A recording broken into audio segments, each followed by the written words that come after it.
مایک پامپیو ناهیلی تګ له افغانستان څخه نړۍ حیرانه کړه او د ولسمشر غني قوي دریځ بیا امریکا حیرانه کړه. امریکا بندیز افغانان ورخطا کړل او پړه پر ولسمشر غني او عبدالله واچوله. خو غني له خپلو مرستیالانو سره په تازه ویډیو کې راڅرګند شو او ملت ته یې وینا وکړه. د وینا لنډیز دلته له موږ سره وګورئ. مهم او ضروري وینا ده، حتما یې وګورئ. ویډیو د سره حتما لایک کړئ.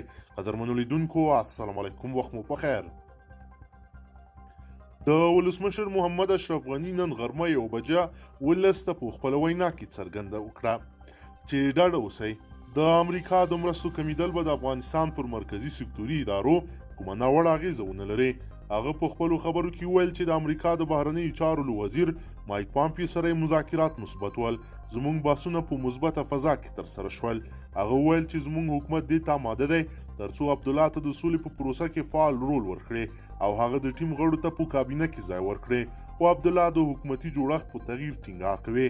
ولسمشر غني وویل چې پرون مو له عبدالله سره ناسته درلوده خو هغه په یوه شپه کې د اساسي قانون د تغییر غوښتنه کوله او زه د هیڅ ډلې او فرد په غوښتنه د اساسي قانون د تعدیل حق نه لرم. ولسمشر غني همدار راز په خپلو خبرو کې زیاته کړه چې د اساسي قانون د بدلون صلاحیت یوازې لویه جرګه لري. ډاډه اوسئ، په افغانستان کې د سم او ډلهیي حکومتونه بریالي نه وي. ولسمشر غني همدار راز پر طالبانو غږ وکړ چې د کورونا وایرس د مخنیوي لپاره د علماو وړاندیزونه ومني، اوربند یې وکړي. هغه وایي که کومه فاجعه رامنځته شوه نو مسؤلیت به یې د طالبانو او د هغوی د بهرنیو ملاتړو په غاړه وي.